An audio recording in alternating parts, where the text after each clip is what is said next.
Thanks for coming. I appreciate it. How many people in here think they're going to fall asleep halfway through this? Just nod. You all think you're going to. And how many people really didn't want to come? Just nod, because you didn't want to come. And allow me to say what we say in hockey. Suck it up, buttercup. Okay? How it's going to work. We're going to talk about Me Too, Oh No, which is responding to complaints and concerns in the workplace. Okay? So we're going to talk about that. This is the disclaimer. The disclaimer says law is complicated, right? I had to go to school, all that kind of stuff. This is what the disclaimer really means. I'm not talking about you. I am going to have examples, and some of those examples are going to feel like they happened here because everybody has the same stuff.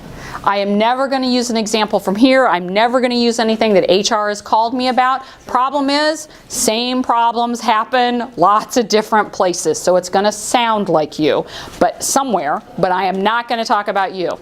The other thing I tell you about the disclaimer is that if you change a fact, a lot of times you change my opinion on what we should do. The kind of law I do is not clear. It is very gray. There are lots of ifs and ands, and if you change a fact, the rules change, and what are we going to do? It's not cut and dried because it all involves people. And here is the number one rule about people. They're all nuts. Okay? And a big chunk of my job is premised on the idea that people who are really smart, who are kind, who would not intentionally hurt other people, do things exactly the opposite. That they do dumb stuff that is unkind and that hurts other people. Okay? That is my job, is really premised on the idea of what we all do. Okay? This is me. My name is Jo Whitney. I'm an attorney at the Davis Brown Law Firm. I have been there 30 years, which is how I earned this gray hair. Okay, I also have a 14-year-old boy. That's the other half of the gray hair. Okay? I do labor and employment law, and in fact, I chair our labor and employment law division, which means I boss a lot of people around. I am our firm's privacy officer, A, because I know a lot about HIPAA, and B, because if you screwed up, I'm going to show up in your door and tell you. And not everybody likes to do that, to be clear about those kinds of things. And I've done this for a really long time. So the thing I always tell people in hospitals is if you were a cardiac nurse and you were going to talk to me about my heart, I'm going to listen. I might not agree with everything you said. I might not take every piece of advice you said because I'm not giving up chocolate. And I might not do that, but I'm going to listen because you're a cardiac nurse, right? This is what I do all the time, right? Sex harassment, labor and employment, racial harassment, religious, disability, all of this is what I do and have done all the time for 30 years, okay? So we can disagree. Right? We can disagree, but when we disagree, you probably better remember that I've probably done it more than you have. Okay? And I'm not telling you stuff because I'm just making it up. I'm telling you stuff because it's real. The other thing is I have a fair number of examples, and unfortunately for you, most of them are true. Okay? Well, they're all true. Frankly, they're all true. So we're going to talk about that. We're going to talk about discrimination today a little differently than you normally talk about discrimination. Okay. Anybody in here never had an anti-discrimination training? Right? Because you've worked for more than 5 minutes. So you've had a discrimination training. So we're going to talk about a couple of different things. We're going to talk about what's called implicit discrimination. That is discrimination where you are doing something or making decisions without even really knowing you're doing it. It affects a lot of different people. We see it a lot in race-based discrimination. We also see it a lot in sex and sex harassment. So we're going to talk about implicit discrimination and what that looks like. We're going to talk about professionalism in the workplace. Because the EEOC, do you guys want chairs? That just seems very uncomfortable. Okay. It's because the EEOC and the Iowa Civil Rights Commission literally think being rude is the gateway drug to being a harasser. It's sort of like, reefer madness back in the 30s. It is the gateway drug to being a harasser. So we're going to talk some about professionalism, and we're going to talk some about harassment, okay? You have all had harassment training. So I am going to make some assumptions. I am going to assume that you know you should not take naked pictures of yourself and send it to your fellow employees. Just nod yes. Please nod yes. I am going to assume you know that you should not take naked pictures of your fellow employees and send them to other people, particularly without their permission. I have that case. Nod yes. I am going to assume you know that you should not grab, pat, stroke, kiss, or otherwise assault, because that is assault when it is unwelcome, your fellow employees. Are we all agreed on that? Okay. You're not agreed? I told her I was going to cuddle her because I was cold. Okay, so if it is unwelcome, it is an assault. Okay, she had that face, and I'm like, oh, apparently we need to go over there. Okay, it's all good. All right, I want you guys to not. You understand that you should not make fun of people who belong to different communities or who may think differently or be a different color than you are. You understand all of those things. Yes? Keep nodding. I want to be comfortable. Keep nodding. Okay, you understand that. You understand that if you tell dirty jokes or jokes about sex or you make fun of people who are lesbian or gay or you do any of that kind of stuff, that is wrong. Okay? I am going to assume then, if that's all part of like standard sexual harassment training, right? That's all that you all have done at least one sexual harassment training, and that's what they tell you, right? They tell you not to touch other people, not to talk about sex. I'm going to assume that you understand you're not supposed to ask people about their sex lives. You're not supposed to brag about your own sex life. Okay? You're not supposed to do all that kind of stuff, because that's what they tell you. Have I missed anything that they tell you in sex harassment training? Don't touch, don't say stuff, don't tell dirty jokes. If people are uncomfortable, stop. Did I miss anything? Okay, if any of you do that, I am going to assume you're an idiot. That is what I'm going to assume, because you all had training. You all know that that stuff is wrong. Okay, you just flat out know. You know it's wrong. Okay, now sometimes people think the rules don't apply to them. The rules apply to all of you. Sometimes people think they won't get caught. Most people get caught at some point, and if you put it on the internet and you think, oh, no one's going to find that, 30 people are going to print that out and bring it to her. Okay, that is exactly what's going to happen. So we've just done, right, the normal sex harassment training. Don't do any of this stuff. Okay, so we're going to talk about some other things. We have a continuum of issues. We have civility on one end and criminal conduct on the other. Okay? Civility is perfect civility. It's Miss Manners, Emily Post, it's all the rules. It's knowing if it's the fish fork or the pickle fork. Okay? That is perfect civility. Anybody in here capable of perfect civility? And if you raise your hand, I'm going to call you a liar.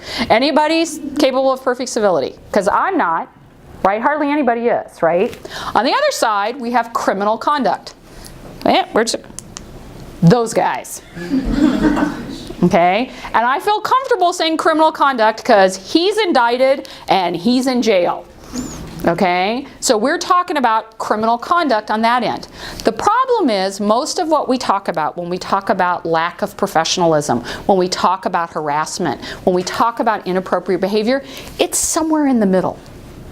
Right? It's somewhere in that kind of messy middle. And the reason, do you want me to wait? I'm really loud, it's hard to hear when I'm talking. So it's somewhere in the middle. Who are you looking for?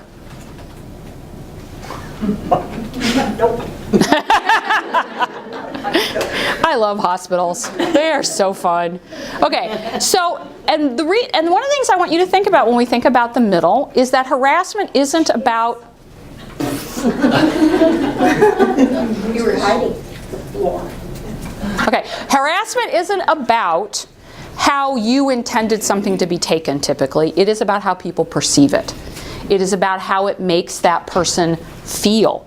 It is that they feel harassed, demeaned, threatened. 10 years ago, I almost never got a complaint that people felt physically threatened just by language, and now that's almost every single complaint I get is it will be looped in with and I felt physically threatened. Okay, just by language, and so that is important. So a lot of what we talk about is in the middle, right? And we're all really different, right? Things that might offend one person don't always offend me because I see it a lot, right? Because I see those kinds of things, and so you have to think about that continuum. Okay, we don't want to talk about them. Let's talk about general principles. Okay, the rules apply to everybody. The same rules apply to everyone. Okay, doesn't matter if you're the top person in the institution. It doesn't matter if you're an intern. The same rules apply. No one should be harassed in their workplace, and if you are harassing someone, we need to deal with it. It doesn't matter where you fit within the institution. Okay, we also all have an obligation to set an example. It is really hard when people come and complain about harassment when they've been engaged in it. Okay, it just makes it a lot harder to manage. You have a responsibility to set an example. Here's the one that probably on this slide is the most important thing that I want to talk to people about. I can't write enough rules to keep people from being idiots. There's not enough ink in the world. There's not enough paper in the world to write a rule for every single thing you should not do, right? There is no way for me to do that. We have all worked with someone who likes to go right up to the edge, right? We all know somebody like that, who wants to go right up to the edge, or maybe just a rule, or is looking for how the rule bends, right? Or the loophole in the rule. We have all dealt with somebody like that, okay? I can't write enough rules. So what we talk about is behavior. How do you behave? And that's this one. So in my family, we talk about rules a little bit, but we have basically 10 rules, 10 kind of guidelines. That's number 3. Don't be a jerk. Do not be a jerk. And here's the thing. You know when you're being a jerk. You totally know when you are being a jerk, when you are making someone else uncomfortable, when they are looking away from you, when they are getting pink, when they are avoiding you. You know you're being a jerk. You know that some of the things you say are jerky, right? They happen. But if you keep saying them, that's going to be a problem. Don't be a jerk, right? And this is my Mike story. So I have a guy named Mike in a hospital who has a crush on a nurse, and he is not just a jerk, but he is creepy. You're kind of sad you sat right there, aren't you? Yeah. He's really creepy. He does things like he goes to security to see where she is, and then he texts her, I see you're on floor 3. Yeah, see, I wasn't making it up. He's creepy, all right? So we haul him in and we say, if you continue to text her at work, we are going to fire you, because not only is this horrible, it's creepy, okay? What do you think happens 15 minutes later? He did it again. He texts her. Of course he did it again, because the world is full of stupid. He did it again, okay? What do you think he said when he did it again? Because we hauled him back in. What do you think he said when he did it again? You got me in trouble. You got, oh, see, now that, no one said that to me before, but that is one of the things people say. You got me in trouble, how dare you? Okay. What he said is I wasn't at work. He was in the parking lot. Oh. He left the floor, went out to the parking lot, and texted her. Now, do you think when we said don't be creepy and text her, that we meant when you're standing in the hallway or ever? Ever. Behavior, not just rules, right? He was looking for an out. He still got fired, by the way. He was looking for an out. Yeah, I am not the right person to try that kind of thing on. No. He still got fired, by the way, because we're talking about behavior, right? We can't set enough rules to make people behave like good people, right? So we can't do it. So what we're talking about is don't be a jerk, right? Really just literally try to think about how other people are. Anybody in here? Okay, who's a hugger? Somebody in here is a hugger. Okay, I'm not using you. Oh, I like that. I like that. So you're a hugger? No. Yeah. No? She is. Yes, she is. Okay, I could totally tell she was lying. Would you prefer I not talk to you? Because honestly, I don't want to be a jerk either. No, go ahead. How do you know who to hug? Oh, you knew it was coming. Which I didn't use you. You're too quick. How do you know who to hug? If they say it's okay. So you're lying. She is lying to me. She is just lying to me. Okay, liar. Who else? Who else is a hugger? Okay, how do you know who to hug? I don't know. I just do. I don't hug people that I don't really. You're clairvoyant? Yeah, absolutely. You have a magic 8 ball. I'll take one later. On Megan's behalf, she usually does ask. I do. No, it's more of a, Yeah. That's her way. Oh, I'm starting to be really sad I asked this question. Okay. Me too. Here's the deal, okay? I'm not telling you not to have human contact, but I am going to tell you, and we're going to talk about this later, you don't know. Okay, and you seem very nice, okay? And she seems mean, but you seem very nice. She threw you right under the bus, I'm just saying. Okay. But here's the thing about that, right? Hugging is meant to give comfort. It's meant to give connection. It's meant to give support. Okay? Anybody in here ever had an uncomfortable hug? Not from me. Okay, here we go. She is given a dispensation. We are no longer talking about her, okay? But we've all had an uncomfortable hug. Sometimes those things are sexual. Sometimes they're just creepy. Sometimes they're weird. I don't believe you gave one of those hugs. She's already said she didn't, okay? But it's hard to know, right? It is hard to know. And here's the thing, okay? I got a hug when I came in. But no, wait. Wait. And she said, because I haven't seen her for a while, and she said, "Is it okay if I hug you?" Right? We don't have a power differential.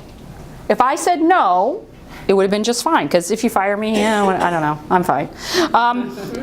But people, one of the things that we talk about when we talk about hugs is power differentials, right? If you are my boss, it is harder for me to say, "Don't be a jerk." If you are my boss, it is harder to say, "Please don't do that." She's not, I mean, technically you're my client, but you're not my boss, right? And so that's a different dynamic. And so we never want to forget that there's a power dynamic attached to those things. And physical touch, in addition to being a way to provide support and kindness, is a way to show dominance, right? Is a way to show I'm in charge. And so we always want to be aware of that. Touch has a big role, particularly in healthcare and in hospitals and that kind of thing, but it can also be damaging. So I want you to keep that in mind. It's always ongoing and not one and done. Okay, it's never one and done. It's not like you build up, you behave well on Monday so you can be a jerk on Wednesday or hug extra people. You can't do that. Okay. See, she threw you under the bus, I'm telling you. And we always want to be specific to real life and to who you are, right? So we talk about things in a healthcare setting that we should not be talking about in other places. We talk about things in a healthcare setting that maybe you don't talk about in a manufacturing floor. Different, right? Every situation is different and that kind of thing. So let's talk about perception. So this is the implicit or implied discrimination component. Okay. Anybody have any questions about the hugging before we move on? Anybody want to hug because they feel damaged to not from me. But she's volunteering. Okay. So let's talk about perception. This is implicit or implied discrimination, and the reason we talk about it is because it is showing up in almost every single case I have now. That there is some kind of subconscious or implicit discrimination. So we want to talk a little bit about that. It can be a little hard to talk about this, so I do have a couple stories about my family. For those of you who don't want to hear about my family, too late. I'm trying to think how to describe this. So it is sort of how we think about the world, but not really consciously. Anybody in here have kids?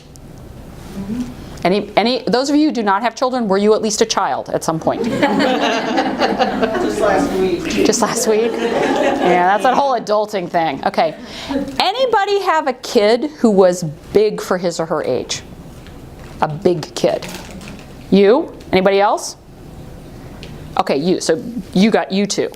Okay, so I may be calling on you. Are you prepared for this? Mm-hmm. Okay. I have a kid who is big for his age. He is 14 years old, he is 6'2", and he weighs 180 pounds, and he's had broken bones quite recently, so I know his growth plates are open.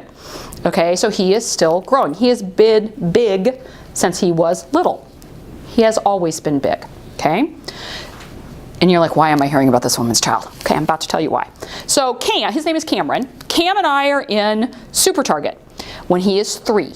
And I am talking with him about a toy he wants, right? Because my son sounds like me, so it's always a negotiation. So we're talking about a toy in Super Target, and I talked to him about this toy, and there is a woman behind us, and she says, he is too old for that toy. Okay? My son would be happy to tell you that I am the wrong person to say things like that to. And I turned around and I said, no, he's not. And she said, yes, he is. And then I said, he's 3. And she said, no, he's not. Now, on one hand, we have a woman who has A, a child in tow, B, an actual birth certificate, and C, a C-section scar to prove it. Okay? This is my kid. On the other hand, we have a stranger, weird lady from Super Target. Who knows knows how old this kid is? Are we going to go with A, the woman who actually gave birth to him, or B, the woman who just bumped into them at Super Target? Well, I'm going to pick A. You're going with A? I'm going to go with A. Good choice. Excellent choice. Because I've been in that suit. Yeah, because you've been there, right? You have totally been there.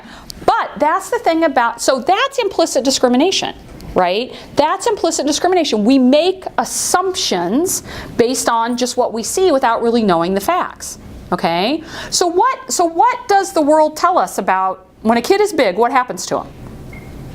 They get teased a lot. They get teased a lot, right? But they also get held to a higher standard. Yes. Because people think do you find that true too? Because people think they're older than they really are. Now think about my kid, right? Super big vocabulary, because he's an only and his mom's a lawyer.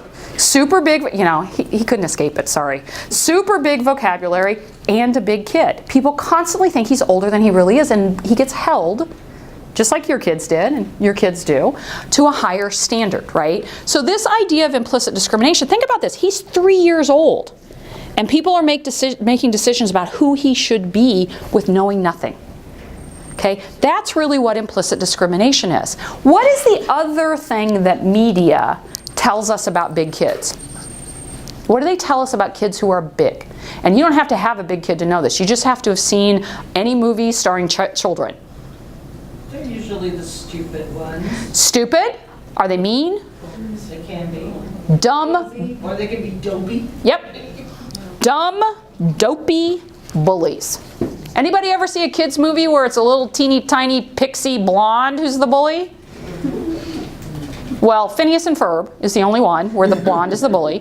But in general, because that's the stereotype, that's the implicit discrimination, that the big kid is big, dumb, slow, and stupid. Okay? Think that's fair? Think that hurts kids like that? Okay? Your kid's slow? No, and mine would have let you know, but none of that was him. Mouthy. So they're mouthy. I like it. I like mouthy. Slow and stupid and mean? Is that your kids? Mouthy, know-it-all. So no mom is going to admit slow, stupid, and mean, but mostly they're not slow, stupid, and mean. Okay, and I have Cam's permission to talk about him. Cam's a big kid, right? He gets asked to tutor a lot because he's not stupid and he's not mean. He also plays a couple of sports. He plays hockey. He's getting ready to go on the ice one day, and there is Aiden, who is Cam's age, much smaller. Much, much smaller. And Aiden is on the ice, and the thing about the small guys on the ice is they tend to be quick and they score a lot of goals. They're very quick. Aiden and Cam have not been on the ice at the same time. Cam is coming onto the ice. Woman behind me says, "Oh, that's a big, dumb, slow kid." Literally says, "That's a big, dumb, slow kid." Now you totally know I want my kid to pound her kid into the ice at this point, right? It's called chirping in hockey, and I don't say anything because I don't fight with the parents. It doesn't seem fair because I fight for a living, right? And so it doesn't seem fair to me. So Cam gets on the ice. Aiden is over here. Cam is 6'2". Aiden is 4 foot tall. Okay? What do you think happens when a 4 foot tall, 85-pound kid skates headfirst into a 6'2", 185-pound kid who is planted? What do you think happens? Did he pass out? It was. Boom! Yeah. Is what happens. Cam scoops up the puck and he scores.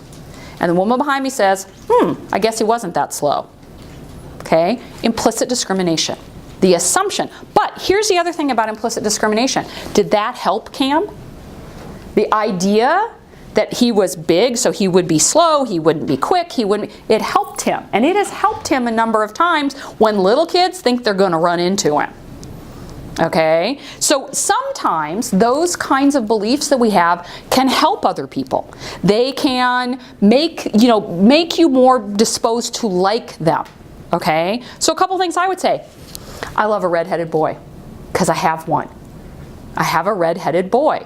And so if I see a redheaded boy, whether they're a little kid or a guy that got in the elevator, I almost always smile because I have a redheaded boy. That's implicit discrimination. It's not based on anything that relates to them. It's based on my experience with my child. Okay? I also love a smart mouth. I completely, because I come from a family of smart mouths, right? I also work with docs. That should just tell you something right there, right? Because docs usually speak their mind. I like blunt and I like smart mouth, okay? Works for me. But if you grew up in a family where that wasn't prized, or where people aren't particularly verbal or are very introverted, your bias might be the opposite. That might make you uncomfortable. Okay, you might not like it. Maybe a redheaded boy picked on you in 3rd grade, right? And you're not gonna like it, but that's how it works. Sometimes it works to our advantage, sometimes it works to our disadvantage, but it's hardly ever fair. Okay, it is hardly ever fair. And so we ask people to think about it because it is frequently unfair. Okay? Anything else you want to share about your kids? No, that's okay today. You're good? All right. So, social media. We're going to talk a little bit about social media. So pretty much everybody cares about social media. In my last session, 4 people did not have a social media account. I thought that was very impressive. Did anybody here not have social media? Okay. Good. I like you guys. Anybody, do not raise your hands. Anybody in here can think back and they ever put something on social media they kind of wish they hadn't put there? And if none of you have done that, you are once again lying to me. Okay? So let's talk about social media. You got to keep confidential stuff confidential, right? So we talk about protected company information. Really, don't talk about patients on social media. Just don't talk about patients on social media. You can call them patient A, you can do all that kind of stuff, and it is still going to crop up. It is still going to be a problem, right? I've had people post things like, the fat patient in 402 fell out of bed, and I'm surprised he didn't break a hip, and my God, how did he get so fat? Okay? No, this is literally true. How did he get so fat? Who do you think that particular person had friended on social media? The patient? His kid. Right? His kid. And I'm sorry, is that you or me? That might be me. Sorry about that. So had friended his kid. So we have those kinds of issues. You also have to be really careful about the information that you share on social media. And so I am telling you this just because we've had a big spate of this. You should already know this, but again, I've had a bunch of cases. Don't post your W-2 on Twitter. I've had a whole bunch of these where people have posted their W-2s on Twitter. Do not do that. I had at least a couple where people have posted their paycheck stubs on Twitter.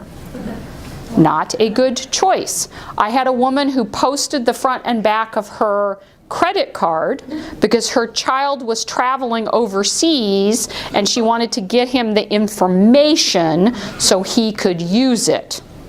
So she posted it on Twitter. Okay? Don't do that. That's not a good idea. But this describes my job, okay? My job is I didn't realize anyone would do something like that, and now I need to remind other people not to. Okay? There is a lot of stuff like that. Be respectful. You don't have to be respectful all the time, and if you really don't like somebody else's cheesecake recipe, feel free to say you don't like their I don't care about that, okay? What I do care about is when we do things online that either lead to harassment claims at work or minimize our ability to care for our patients, okay? I don't think that anybody in healthcare has an easy job. I don't care what level, I don't care who you are, I don't care what level you're at, I don't care if we're talking about maintenance or we're talking about med surg. It doesn't matter. I don't think there's an easy job in healthcare. If for no other reason, because nobody wants to be here when they come in. I don't think there's an easy job. And there are a lot of things that people do on social media that make it harder for them to do their job. They're not technically illegal, they're not technically harassment, but they certainly can fall into those categories. So I had a person who worked with a group, and she posted online that we wouldn't have so many diabetes patients if they would quit stuffing their faces with cake, if they would quit drinking soda, and if they would just get off their fat behinds and exercise. Okay? How do you think that makes the patient base feel? Right? You might think that. Right? You might think that when you work with diabetes patients, but when you post that, so first of all, how do you think I even know about this post? How do you think I know about it? Because it happened. It did not actually end up in a lawsuit, but it did end up in a series of patient complaints. Yeah. Because patients follow different physicians, they follow different lines, and a bunch of them called and complained. Okay? When you do something like that, does it make it easier or harder to do your job? harder. Much harder. Because, right, when people are overweight, if you tell them they're overweight, that is not new or a surprise. Right? People who are overweight pretty much know when they're overweight, okay? And probably some doctor has already told them that, okay? Number 2, society already makes people who are different, whether that is weight or anything else, feel a little weird, okay? And there's a lot of fat shaming that occurs, and so those patients have less of an incentive to be truthful with you as a provider. They get ashamed of what they eat and how much exercise they do. It makes your job not just harder because you've lost trust, but also harder because you don't get good information. Okay? I also had somebody in a different clinic post that they hated treating millennials and they wished all the millennials would quit coming to the clinic. Because all they ever do, every time they get a hangnail, they come into the ED or the clinic, and that they hated dealing with millennials. How do you think we found out about that one? Same thing, patient complaints. Right? That they no longer feel comfortable going to this mid-level provider, and that they are shifting their care because they feel disrespected and harassed. Okay? They feel disrespected and harassed. So there are times online, it might not be purely discriminatory, it might not be a protected category, because being a millennial isn't necessarily a protected category, but it still feels like harassment. Okay, it still feels like that, and so we have that issue. Here's my other thing. Don't break the law and then post about it. Don't break the law. Okay? Got a nurse stole a bunch of medication from Med-Surg, put it all out in front of her in a big semicircle and posted it online. Party time. Okay? That would be something that the DEA becomes involved in. That would be something that the Iowa Board of Nursing becomes involved in. And that would be something that you get fired for. And yet she did that. Okay? I have people who post, I have a woman who posted a scam on how she was getting opioids from the place she worked. Chapter and verse. She posted the whole thing about how she was getting opioids, which has a lot to do with waste and how she was recording waste. But she posted the whole thing online. That is also the DEA, licensing, and a bunch of other things. I have also had people steal things from where they work, right? Steal things from where they work and post all the things they've stolen when they have the company name on the front of them, okay? Post all the things they've stolen. So here's what I say about this. I would really prefer that you not break the law. I think you're not going to talk to me if you break the law because I don't do criminal law, but you're going to talk to somebody else and it's going to be really unfun. Right? I don't like the idea that you would have to do that, so I really don't think you should break the law. But if you are breaking it, don't post it.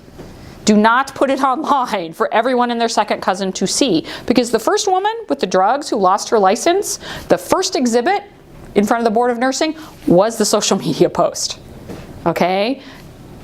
Don't break the law and then don't post pictures about breaking the law, okay? Protect your privacy rights of you and other people. One of the things I want people to understand is if you use like a cell phone to do work kinds of things, I had somebody who was a wound care nurse, if you're a wound care nurse and you're taking wound care photos, you're texting about work things, if we end up with litigation, they might ask for your phone. Okay, and there's going to be stuff on your phone you don't want me to see, you don't want the other side to see, that we don't want to do. So do remember that when you put that kind of stuff on your own phone, we're going to have issues. And then standards of conduct still apply, right? It doesn't, if you are harassing someone who you work with, if you are hitting on them, if you are engaging in sexual banter, if you're doing any of that kind of stuff, it doesn't matter to me where you are. It doesn't matter if you're at the Casey's, it doesn't matter to me if you're at a bar, it doesn't matter if you're out there with Mike in the parking lot. It doesn't matter. Standards of conduct still apply. Okay, I literally have people say, I can do whatever I want when I'm at home. And then they sexually harass a nurse or they sexually harass a CNA, not going to be okay. Okay, the counter. I had one that was an age claim, an ageist claim. I had two nurses who were fighting with each other, and one nurse, when she went home, sent out a bunch of social media posts about how the other nurse was an old bat, an old bag, wouldn't know good practices if it bit her on the nose, compared her to a dinosaur, a bunch of other things. And when they came in the next day, her entire excuse was that I didn't do it at work. It's still harassment because you're targeting the person you work with. Okay? This is the other thing I hear. I have a right to my opinion. Right? I have a right to my opinion. You absolutely have a right to your opinion. Unequivocally, absolutely have a right to your opinion. Anybody in here like the Three Stooges? Somebody's got to like the Three Stooges. Who likes the Three? You like the Three Stooges, right? You are wrong. They are awful. In my opinion, that is your opinion. We both have a right to our own opinions. I really do hate the Three Stooges, by the way. You really do have a right to your own opinion. What you don't have a right to do is harass me, make me feel bad, or beat me up with it. Okay? You have a right to think whatever you want to think, but you don't always have a right to trumpet it, right? Sometimes the way anti-harassment works is stop. Stop. Just stop doing it. So everyone does. You completely have a right to your opinion, but you don't have a right to make other people feel bad with it, okay? Or to make them feel less, or to make them feel threatened, or to make them feel belittled or uncomfortable, okay? So your rights stop where they start infringing upon mine. So let's talk about professionalism a little bit. Anybody got a guess on what I'm about to say about professionalism? Got a guess? You're in late in the day, you need more caffeine? Caffeine? You're so caffeinated. What are you doing? Hugs? She's still offering them. Okay, so let's talk about professionalism. One of the things that we talk about is professionalism and how that plays with people. Anybody? Okay, so I always ask everybody this. Anybody in here ever watch a YouTube video? Okay, what kind of YouTube videos do you watch? You don't have to tell me if they're embarrassing. You don't have to tell me. She can't remember. You're no good. What do you watch? I haven't watched for a while. Yeah. Sometimes documentaries or just music to listen to. Oh, you're no good. Who else? What else? Anybody else watch YouTube videos? Yep. What do you watch? I get a lot of things that pop up like save the animals, this animal was... You guys are all goody two-shoes in here. Dr. Dimple Popper. Dr. Ripple. Yeah, there you go. I knew that would get her. You know, Wedding proposals? I've watched that, but only when she's doing a surgical procedure, because I want to see her surgical technique, and she does not keep a sterile field. Let me just mention that. But I want to see her surgical technique, but I just don't get that. Okay, somebody else watches YouTube videos. Turning a short bus into a camper. So you can hug more. She's going to be the hugging vagabond. Okay. What do you watch? My son watches a lot of those gaming videos. That's what I'm looking for. Okay, so you watch the gaming videos. I don't myself. Well, okay, so I see a lot of humor that I don't understand because it only appeals to teenage boys. Okay? It could appeal to some of you in here, but I'm just going to go with teenage boys right now. So I see a lot of humor I don't understand.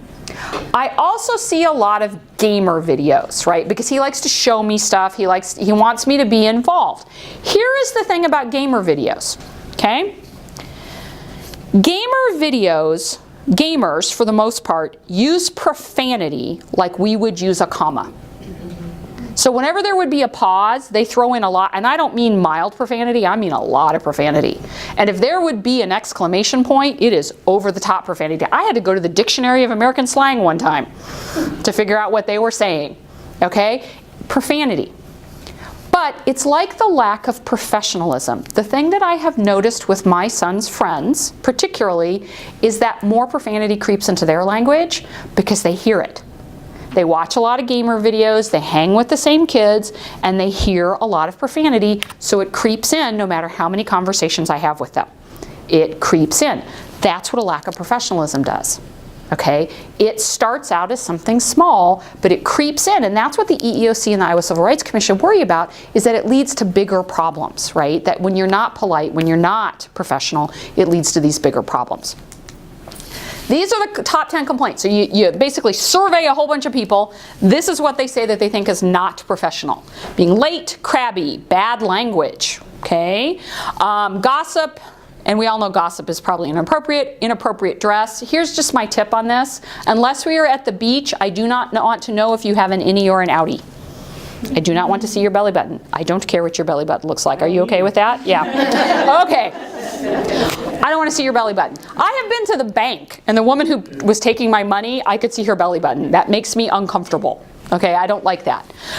Refusing to help, lying. I think we can all probably agree that lying is probably bad, right? The overshare. You have all worked with someone who overshares. You have all worked with someone who has said something to you that you really wish you had never heard, and that makes it kind of hard to look at them and not fall on the floor laughing, right? You have all had the overshare. And you have also had people mad at you because you knew things about them that they wish you didn't know, right? Because the problem with oversharers is they regret it, right? Later. They regret it later. So the overshare. Politics. Politics never used to be on this list. When you interviewed people, politics was not on the list. It was personal hygiene, right? Personal hygiene was on it. Now politics is on it. Because frankly, people won't shut up. Here's something that I always say to people about all of this, but particularly about politics. Do you think if you are the loudest person in the room, that will convince everyone else? If I don't agree with you, if you just get louder, will I change my mind? Do you think? If I don't agree with you and I ask you to stop, if you just keep going, will that change my mind? Right. That's that issue, right? And you're going to see a slide in a minute that says sometimes we need to just stop, okay? Lack of organization or being sloppy. One of the interesting things about these, and I didn't really realize this until I started doing training that involved this professionalism, is that sometimes how we view that stuff also plays into implicit bias, what we've just been talking about things that are both gender and culturally related, okay? Can you see anything up there that you think might be gender related, that might be perceived differently by gender? Inappropriate dress. Yeah, inappropriate dress. How about crabby? Okay, statistically, women smile more often than men. And women are asked to smile more often than men. And a woman who is grumpier gets called on it more frequently, right? Because we're expected to be helpers, right? That is an implicit bias. It is a stereotype. And remember, not everybody does that. Not everybody thinks that. It's not right, but it is something that happens, right? So being crabby can sometimes be, or being perceived as being crabby can be kind of a gender stereotype sometimes. What about bad language? Can women or men get away with more bad language? Men. She didn't even hesitate. Men. Yes. Okay, again, statistically, and I will tell you in my complaints, right, if a woman uses a lot of profanity, it is more likely to show up in the complaint than if a man uses profanity. Again, that's implicit bias. That's how we think about gender stereotyping, how we think about those kinds of things. Those are both, right, common things that might be different based on gender. Right? So sometimes when we talk about professionalism, we have to also think about where it's coming from, right? Cultural bias is really from where you're sort of from. So I went to Duke. When I went to college and law school, I went to Duke in North Carolina. And we have a ton of people who, in law school particularly, who are from China. Okay? A lot of them are Chinese judges. They're at Duke for a period of time. But here's the thing that they talk to us about when we start, and it is very true. If you come in, and these are not, let's presume these are not all your friends. Okay, and you come in, and she is sitting right there. Do you sit right next to her, or you sit down here? If she's... So you have one. So like, say you came in, it's me and you. We're the only two people in the room. I'm sitting at that end of the table. Would you sit right next to me, or would you sit over here? I'd probably sit next to you. Really? Mm-hmm. That's not very American. No, but the cultural bias in the United States would be as if she was sitting here, all of this was empty, I would sit at least 2 seats away from her. Because Americans like space. We have much greater space when we talk to people than we would say if we were from Latin America. We have greater space when we talk to people than we would if we were Chinese. And when the Chinese students come in, they literally sit right next to each other because it is a cultural perception. And so sometimes those things, right, you have to think about the other culture and the other cultural issues that attach to them. So again, we've talked about that. General incivility and bias can be kind of the gateway drug, and so we talk about that. And so we're going to talk about what's called CREW. So CREW is civility, respect, and engagement in the workforce. That is from Canada. It is a program from Canada that they also use like in the VA, but I basically just stole the name, okay, because I kind of like the name. So we're not talking about the actual CREW program. Civility, respect, engagement, and work ethic. Okay? Civility is the interpersonal rules of engagement. It's courtesy and it's being polite. Right? Everybody in here go to kindergarten at some point? Or something that was like a kindergarten? If you're homeschooled, something that was like kindergarten? Okay, what do they tell you in kindergarten? Be nice. Play nice. Play nice. Say please. Say thank you. Don't bite anybody. Take that to heart. No biting. Don't bite anybody. Okay. Now, pretty basic rules, right? Those are the rules of civility. Are you polite to your family? Think about this for a second. Are you really polite to your family? Because a lot of us are not. And a lot of us take family for granted. And we forget please and thank you and being nice, right? Unless we're raising small children and we're trying to set a good example, a lot of times we forget that. That also happens at work. The people you know the best are the ones you sort of ignore sometimes, are the ones that you don't trot out your company manners for, right? And so at work, civility can take a real hit simply because you know each other so well, or because you're friends, or because you work together. But just because I know you well, does that mean I don't need to thank you? Right? Or when people say thank you to you, doesn't it make you feel a little more appreciated and a little less annoyed? Okay? So we want to think about that. We want to think about being polite. Respect is all about listening. It's about listening to other people, hearing alternative viewpoints. Here is the thing I want to say about respect, which I think is really important. Respect does not mean ignoring a problem. It never means ignoring a problem. And if you have a problem, if you are harassed, or you feel like you've been harassed, or you have another problem, and I don't care if it's sex harassment or age or race or any of it, the institution wants you to come forward. I want you to come forward, the institution wants you to come forward, because we want to deal with that stuff earlier rather than later. Because if you wait until it gets worse and worse and worse, then you pretty much want them dead. Right? You want us to cut their heads off, put it outside in a pike for the crows to eat. Okay? You want to go all Reformation on them. Okay? We want to get to those kinds of problems earlier. We want to know when things are problematic, because that's when we can make change. And so it never means don't tell. It means understand that there's multiple viewpoints.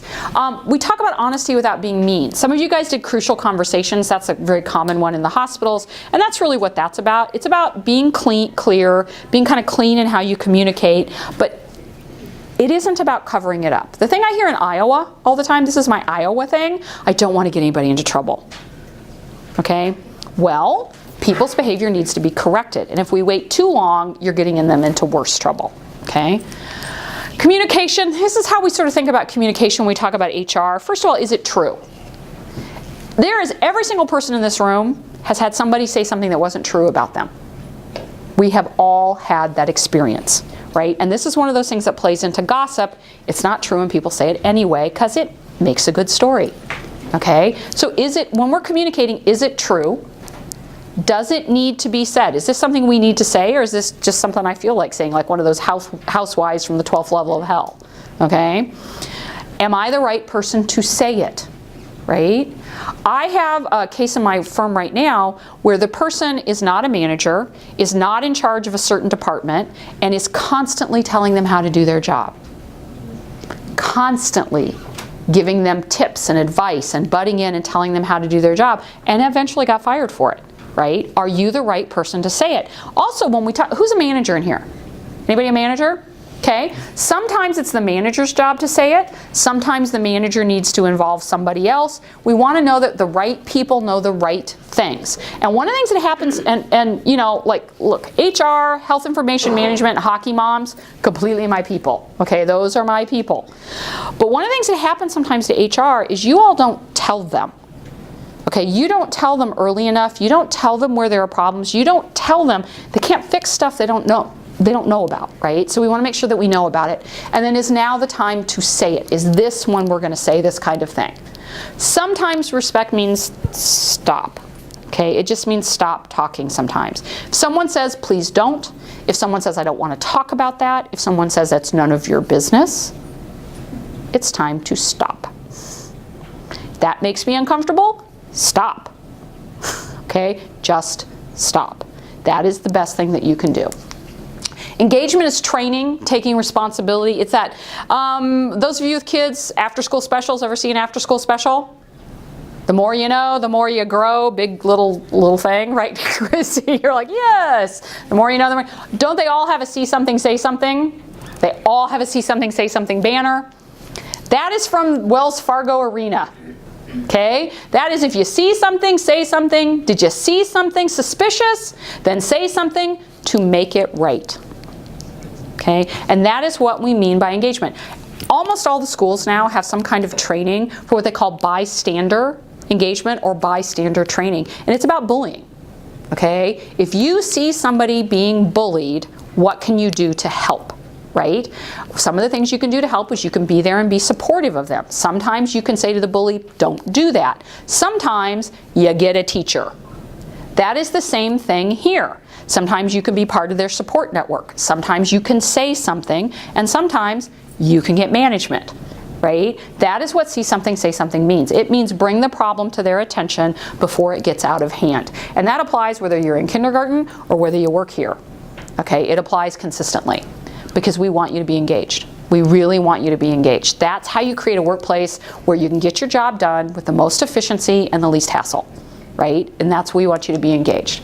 I'm going to skip forward because we're almost out of time. Okay, this is what happens when I get a harassment complaint. That's how I talk to everybody.